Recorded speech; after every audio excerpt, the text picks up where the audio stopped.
Lights, camera, action, that's it.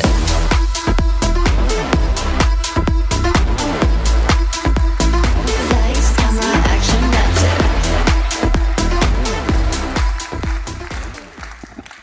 it. Merci beaucoup pour votre bon accueil. À Ciné, on est toujours bien accueillis. D'ailleurs, c'est ici que nous avions tenu, alors pas dans cette salle, elle était un peu plus grande, puisqu'on était à Ciné Expo pour le congrès qui a lancé notre campagne communale victorieuse. Et donc, je me dis que le lieu doit porter chance. Donc, profitez-en si vous avez un vœu à faire. C'est l'occasion, c'est la période. Mais tout d'abord, merci effectivement pour votre soutien et aussi pour votre présence, nombreuse encore ce soir pour démarrer cette année. Cette année qui n'est pas une année comme les autres, puisque l'année passée, je vous avais promis la victoire. Cette année, je vous dis que c'est l'année du devoir. Du devoir parce que cette victoire électorale, ces victoires électorales nous obligent à tous les niveaux de pouvoir de faire enfin les réformes que la Belgique attend, que la Wallonie attend, ainsi que la région de Bruxelles-Capitale. Alors, au terme de ces élections, je pourrais vous dire qu'il y a un grand changement, c'est le mouvement réformateur comme première force politique. C'est le fait de voir les forces de gauche en perte de vitesse. Mais je pense que le plus grand enseignement de ces élections, c'est la constitution de deux grands blocs dans notre pays et à tout le moins du côté francophone. Ces blocs, en fait, ils sont composés d'un côté du centre jusqu'à la droite de gens raisonnables, de gens qui regardent vers l'avenir, de gens qui veulent faire des réformes, des gens qui veulent travailler avec les qualités des uns et des autres, des gens qui ont confiance. Je parle bien évidemment de la coalition formée aux côtés d'Adrien Dolimon au niveau du gouvernement wallon entre les engagés d'un côté et le mouvement réformateur de l'autre. Face à ce bloc, on retrouve finalement cette Belgique insoumise, vous savez, en référence à Jean-Luc Mélenchon en France, composée du Parti socialiste, des écolos et maintenant du PTB. Ne sous-estimez pas à quel point ce bloc est un bloc aujourd'hui dangereux pour notre pays. Dangereux sur le plan économique, ça on le savait déjà, mais dangereux aussi sur la question du vivre ensemble ou sur les enjeux sécuritaires. Ce bloc est composé, je le disais, du Parti socialiste. Alors on ne sait plus trop qui court après qui. Si c'est le PS après le PTB après Écolo qui veut faire la surenchère vis-à-vis des deux autres. Alors il semblerait que pour régler le problème, le Parti socialiste va lancer un grand mouvement de refondation. Ils vont donc se creuser les méninges, après avoir creusé les déficits. Ça sera en tout cas mieux pour votre portefeuille, mais je voudrais leur dire que les différences entre nous, elles sont majeures, et que l'insulte, si souvent utilisée, ne permet pas de les cacher, et nos concitoyens ne se sont pas trompés. Parce qu'effectivement, nous ne serons ni extrémistes, mais certainement pas communautaristes. Nous ne ferons pas comme cette gauche d'accepter toutes les compromissions par rapport à nos valeurs pour faire plaisir à quelques minorités qui sont visées non pas d'un point de vue respectueux, mais uniquement vues comme du bétail électoral. Nous ne plierons pas sur la question de l'égalité homme-femme. Nous ne plierons pas sur la question majeure de la neutralité de l'État, et quand j'en parle un jour comme aujourd'hui, ça prend une dimension toute particulière. Nous ne transigerons jamais sur la liberté d'expression, qui est aussi le droit de choquer, voire le droit de blasphémer. Jamais nous ne céderons sur les valeurs du vivre ensemble. Et pour que ce vivre ensemble soit réussi, nous devons cesser d'insister sur les particularismes des individus, mais nous devons au contraire exalter les valeurs de la démocratie libérale qui nous réunissent. Alors oui, aujourd'hui, ça fait 10 ans que des dessinateurs ont payé ces libertés au prix de leur vie. Alors non, ne croyons pas que ces petits arrangements du quotidien, comme par exemple le fait qu'on ne puisse plus parler de certains sujets dans les écoles, comme par exemple le fait que l'on autorise des signes convictionnels après s'être battu pendant 1 siècle et demi pour renvoyer la religion à la maison, ne croyez pas que ces petites choses sont de petits accommodements raisonnables. Ce sont au contraire de grands renoncements à l'égard de notre modèle de société. C'est surtout un grand danger à l'égard du vivre ensemble. Et aujourd'hui, devant vous, je veux le dire, le seul vivre ensemble possible et celui de la démocratie libérale, c'est celui défendu par le mouvement réformateur.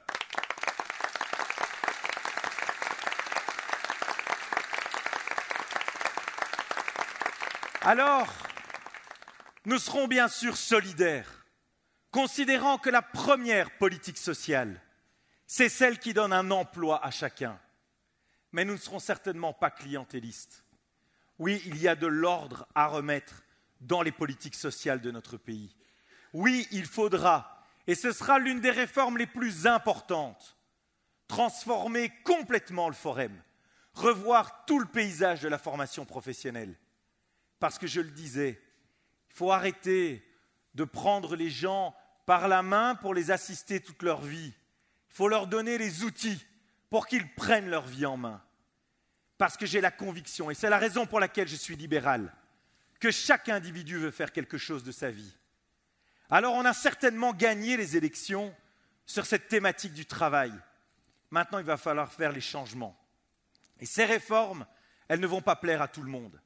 Elles ne vont pas plaire à tout le monde parce que nous allons sortir certaines personnes de leur confort. Nous allons surtout casser la rente qu'ont certaines structures aujourd'hui qui s'appuient finalement sur le business du chômage ou de la pauvreté. Figurez-vous que nous avons dû, depuis le gouvernement fédéral, renflouer les syndicats parce qu'il n'y avait plus assez de chômeurs dans notre pays. Est-ce qu'on réalise que le nombre de demandeurs d'emploi est devenu un business model pour certaines structures? Est-ce qu'on réalise aujourd'hui que la formation professionnelle ne vise pas nécessairement à trouver un emploi pour certains, mais simplement à passer le temps?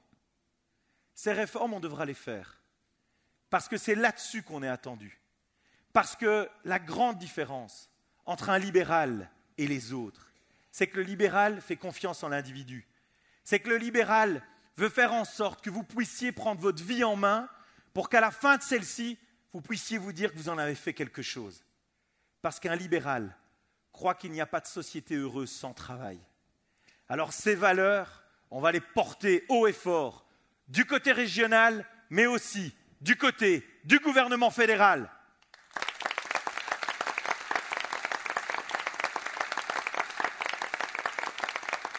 Alors, je voulais aussi vous dire que nous serons sécuritaires, et j'ose le mot, et pas laxistes. Parce qu'aujourd'hui, on est dans un pays où les policiers passent plus de temps à se justifier de faire leur travail que la capacité que nous avons à sanctionner des délinquants. Parce qu'aujourd'hui, dans ce pays, on brûle des dizaines de voitures le soir du réveillon à Bruxelles, et c'est presque normal. Parce qu'aujourd'hui, il y a toute une série de personnes qui sont condamnées à des peines de prison, mais on nous explique qu'on devrait les libérer, parce qu'il n'y aurait pas assez de place. 43% de nos détenus, mesdames et messieurs, sont des personnes qui ne sont pas de nationalité belge. Alors je voudrais vous dire une chose, notre pays est un pays d'accueil. Nous tendrons la main à toutes les femmes et les hommes qui veulent venir dans ce pays pour travailler, pour contribuer à ce développement. Parce que le mouvement libéral est un mouvement profondément tolérant. Mais il n'y a pas de tolérance à avoir pour celui qui vient ici commettre des actes de délinquance.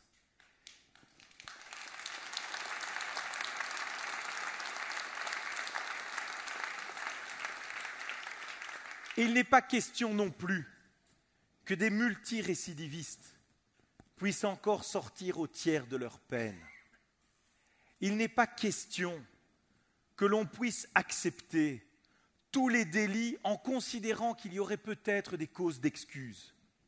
Non, mesdames et messieurs, il n'y a aucune situation sociale qui peut justifier des actes de délinquance. Parce que dans cette salle, il y en a aussi. dans la société, il y a des millions de personnes qui, à un moment ou à un autre de leur existence, rencontrent des difficultés.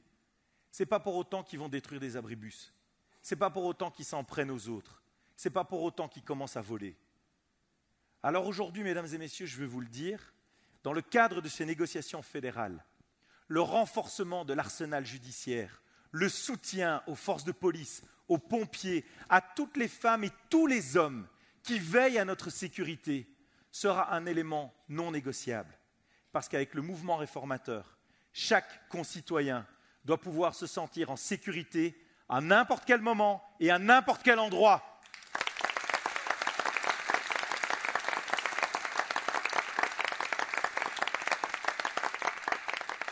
Alors vous me direz, mais ce discours, il a des accents de campagne électorale. Je vous rassure, on ne votera pas cette année. Mais jamais vous ne devez abandonner votre discours de campagne. Pourquoi ? Parce que ce discours aujourd'hui, au-delà de s'adresser à la population, il s'adresse surtout à tous les députés et à tous les ministres du MR. Parce qu'on ne doit jamais perdre de vue la raison pour laquelle on a été élu, pour que chaque jour, on puisse travailler à mettre en œuvre ces réformes. Et donc non, il ne faut pas changer de discours. Il faut au contraire réformer. Il faut le mettre en œuvre quotidiennement. Il faut avertir notre population, mais aussi nos opposants, que la victoire électorale n'a pas créé chez nous une amnésie qui est si fréquente dans le monde politique le soir des élections. On sait pourquoi on a été élu et on sait ce qu'on doit faire au quotidien. C'est la raison pour laquelle, et ça a été évoqué par Adrien, que le gouvernement wallon a déjà entamé des réformes majeures, dont la première baisse d'impôts de l'histoire de la Wallonie. Jamais en Wallonie, on avait baissé des impôts. Rendez-vous compte. Ces impôts, c'était comme une fusée, toujours vers l'espace. Eh bien, on a utilisé le système d'Elon Musk pour la faire redescendre, la fusée. Et on va essayer de continuer à ce qu'elle descende encore un peu plus. Parce qu'aujourd'hui, il faut libérer les énergies. Il faut arrêter de mettre des chapes de plomb. J'ai parlé tout à l'heure des réformes du Forum. Nous ferons également des réformes en matière d'agriculture. Nous ferons des réformes en termes de simplification administrative majeure. Vous avez été des milliers à répondre à l'appel lancé par Maxime Prévost et moi-même pour simplifier la Wallonie et la Fédération Wallonie-Bruxelles. Ces réformes, nous les porterons aussi au niveau de la Fédération Wallonie-Bruxelles, en particulier sur la question de l'enseignement. Et je voulais dire ce soir à Valérie Glatini à quel point elle a notre plein soutien. Aujourd'hui, ça fait 20 ans que l'enseignement subit de plus en plus de lourdeur administrative, voit le niveau des élèves baisser quotidiennement, voit des enseignants et des directions seuls face à des comportements de violence ou à tout le moins face à de l'irrespect quotidien. Aujourd'hui, nous allons résoudre cela. Alors, je voudrais m'adresser tout particulièrement aux enseignants et aux directions d'établissement. Parce que je vois déjà les syndicats se mobiliser. Je lis les tracts qui sont distribués. Des tracts complets avec des mensonges. Alors aujourd'hui, il y a un vrai mal-être dans l'enseignement. Mais il n'est pas le fruit de Valérie Glatini.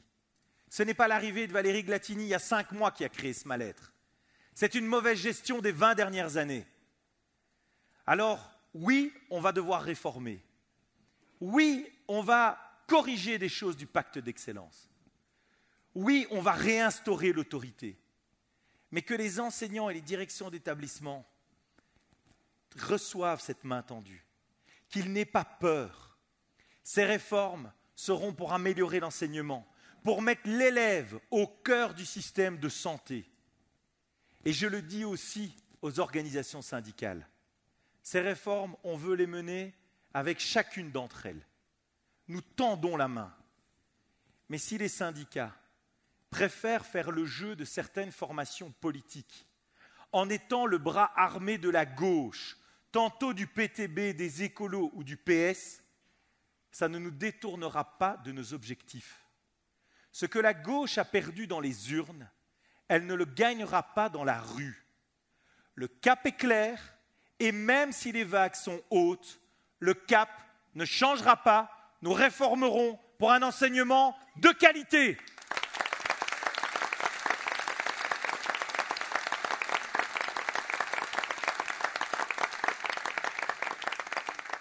À ce jour, vous me direz, il reste 2 gouvernements qui n'ont pas été formés. Celui de la région bruxelloise.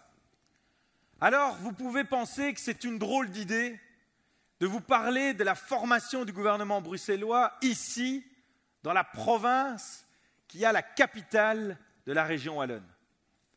Mais dites-vous une chose, si Bruxelles va mal, c'est tout le pays qui est malade. Bruxelles est un moteur économique pour l'ensemble de la Belgique. Bruxelles est une vitrine internationale.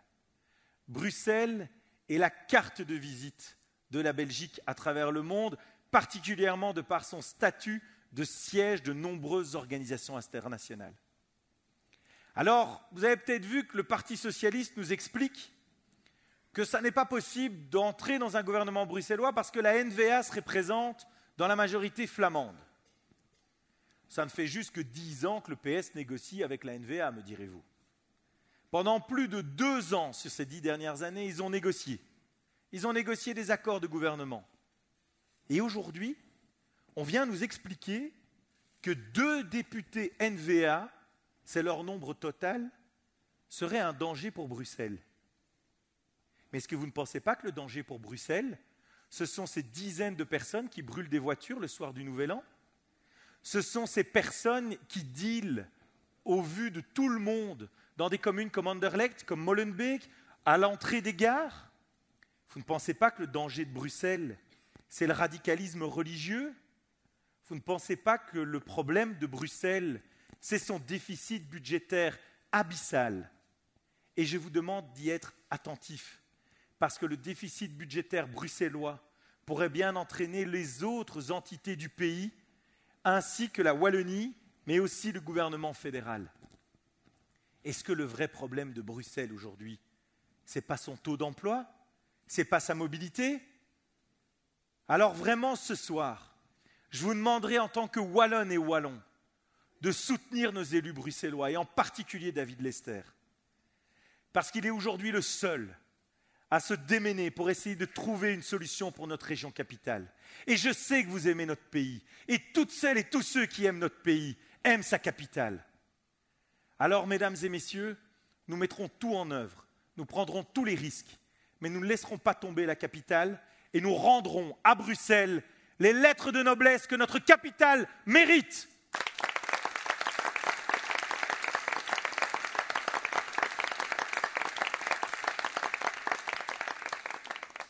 Il y a un autre gouvernement dont on me parle plus, et d'ailleurs c'est assez frappant, c'est qu'on parle souvent plus des absents.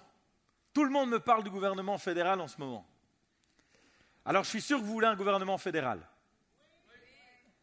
Mais est-ce que vous voulez payer plus d'impôts? Si vous aviez voulu payer plus d'impôts, on aurait pu faire le gouvernement fédéral il y a facilement 5 mois. Aujourd'hui, tout le nœud de la discussion tourne autour de cela. Certains nous expliquent que ce serait un transfert fiscal, d'autres qu'il faudrait plus contribuer. Alors, il y a ce fameux dossier de l'impôt des riches. Mais c'est quoi un riche?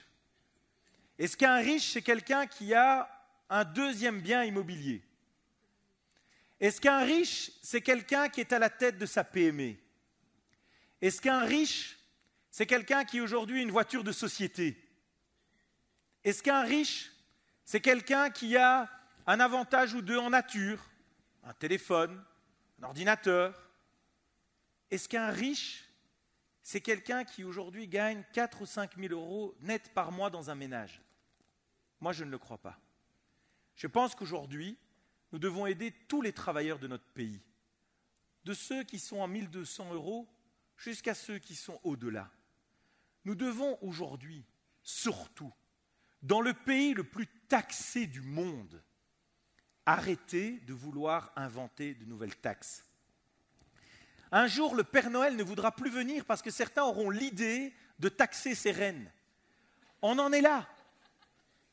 On en est là. Vous n'imaginez pas à la table de négociation l'imagination pour taxer toute une série de comportements économiques. Parfois, ils ont des explications. Je ne savais même pas que ce comportement existait. Mais eux, ils l'ont identifié, ils se sont dit qu'en plus, il fallait le taxer. Nous sommes, mesdames et messieurs, le pays le plus taxé du monde. Nous prélevons chaque année plus de 330 milliards d'euros d'argent public, du niveau communal jusqu'au niveau fédéral. C'est 57% du PIB. Et oui, je le confirme, n'en déplaise un économiste militant namurois, qu'aujourd'hui, les 10% les plus riches dans notre pays payent 50% de l'impôt. Et toutes celles et tous ceux qui veulent le vérifier peuvent aller sur Statbel, qui est l'organe officiel de statistique, qui va vous montrer que le dernier décile, le 10e, paye 50% de l'impôt. Ça veut dire quoi? Ça veut dire qu'en fait, en Belgique, l'impôt est déjà très progressif. Et que plutôt que de créer de nouveaux impôts, on doit réfléchir à les baisser. On doit les baisser sur les femmes et les hommes qui travaillent. Et je le répète ici, il n'y aura pas d'accord du gouvernement s'il n'y a pas une baisse d'impôts sur les femmes et les hommes qui travaillent. Parce que c'était notre engagement de campagne, de mieux récompenser les femmes et les hommes qui travaillent. Et on me dit qu'il faut faire des compromis. Je suis prêt à en faire beaucoup, mais pas sur les valeurs essentielles. Je ne suis pas prêt non plus à faire des compromis sur la compétitivité de nos entreprises. C'est un sujet qui est extrêmement soutenu par David Clarinval, notre vice-premier ministre, votre président de fédération. Mais aujourd'hui, nos entreprises payent leur énergie plus cher. Le coût du travail est également plus élevé. Les charges administratives sont plus importantes. Dans le même temps, nos principaux partenaires commerciaux, que sont l'Allemagne et la France, rencontrent d'importantes difficultés. Et qu'allons-nous faire? Augmenter la fiscalité encore sur ces structures? Parce qu'on vous explique que ce sont des riches. Pour moi, les entrepreneurs, et en particulier les patrons de PME, ce n'est pas des riches, c'est des moteurs pour notre société. Ils créent de l'emploi, ils créent de l'activité, ils payent de l'impôt, ils permettent de faire fonctionner la solidarité. Et donc, il ne faut pas opposer les patrons aux travailleurs. Les patrons et les travailleurs sont les maillons de la même chaîne. Et c'est cette chaîne qui fait avancer la Belgique. Alors, mesdames et messieurs, on a pris des engagements en campagne. Et je ne les trahirai pas. Et donc, avec le mouvement réformateur, nous aurons un gouvernement, mais nous aurons un gouvernement qui baisse la pression fiscale sur celles et ceux qui font vivre notre pays.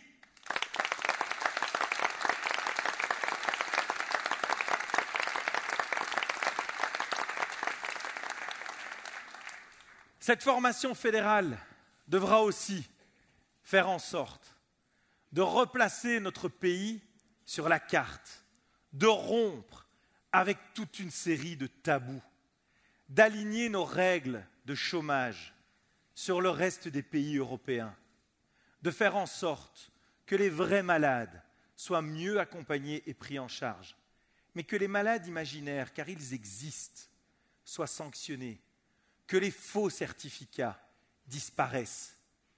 Il faudra faire en sorte que nos concitoyens retrouvent confiance dans l'efficacité de l'État. Parce que, mesdames et messieurs, je ne vais pas vous mentir. Pourquoi les impôts sont si élevés dans notre pays? Parce que l'État n'est pas assez efficace, parce que les structures publiques sont trop nombreuses, mais aussi parce que l'État veut s'occuper de trop de choses. Figurez-vous qu'en Flandre, par exemple, on vient d'inventer un chèque de 250 € pour amener les Flamands à choisir certains frigos plus économes en énergie. Est-ce qu'on se rend compte dans quel monde nous vivons? L'État va même s'occuper du frigo que vous achetez. Comment voulez-vous baisser les impôts? Si à chaque initiative, l'État doit payer. Alors oui, si on veut un État plus efficace, il faudra aussi que l'État se concentre sur ses missions essentielles, de garantir la sécurité, d'avoir un enseignement de qualité pour chacun, de garantir la solidarité, mais de mettre fin aux gadgets. Il faut arrêter les petits subsides, les petits chèques, qui en général permettent d'avoir un bon article de presse, mais que vous payez 2 à 3 fois via vos impôts. Alors oui, mesdames et messieurs, on va faire des réformes qui ne vont pas faire mal. On va faire des réformes qui sont justes. On va faire des réformes pour une Belgique plus efficace. On va faire des réformes pour libérer le poids de l'État, car les libéraux ne veulent pas plus d'État, mais mieux d'État.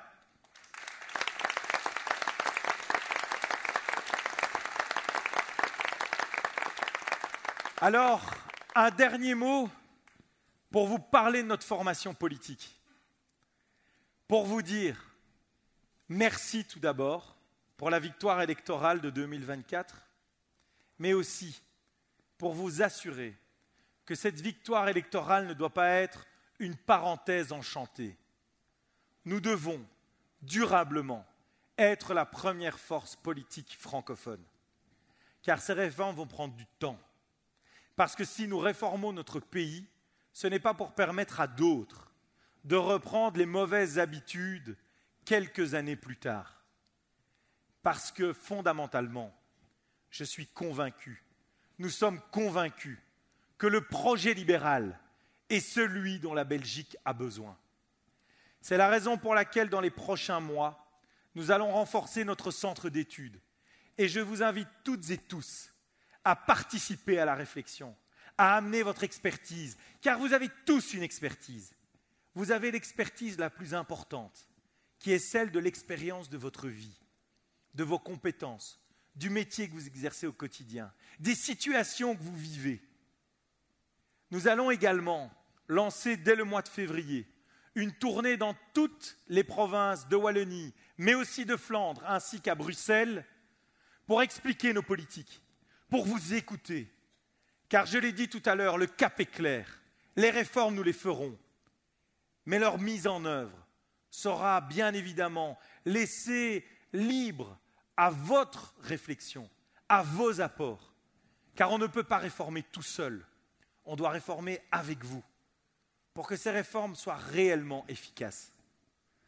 Nous ferons également, dans les prochaines semaines, le fait de pouvoir renforcer notre ancrage dans la société civile. Nous serons à vos côtés sur toute une série d'initiatives. Nous irons sur les places, nous irons partout où il y a des gens, parce qu'il ne faut pas sortir qu'en campagne électorale. Le rôle d'un grand mouvement populaire, comme le mouvement réformateur, c'est d'être aux côtés de nos concitoyens au quotidien. Et je voudrais en particulier m'adresser et remercier nos élus locaux, parce qu'ils sont nos premiers ambassadeurs. Au quotidien, faites-nous remonter les informations. Interrogez-nous.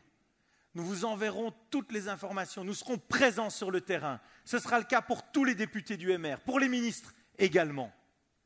Alors en 2024, je vous avais dit que l'année serait intense. Mais 2025, ça sera encore mieux. Parce qu'en 2024, je vous ai demandé de travailler pour le parti. En 2025, on va travailler pour le pays.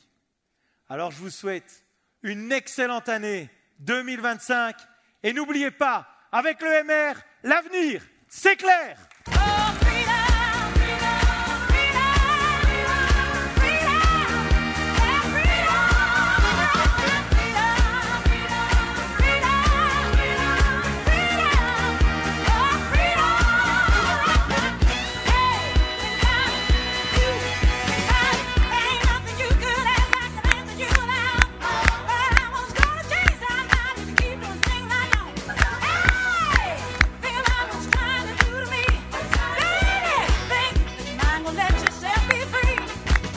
Walking around every day playing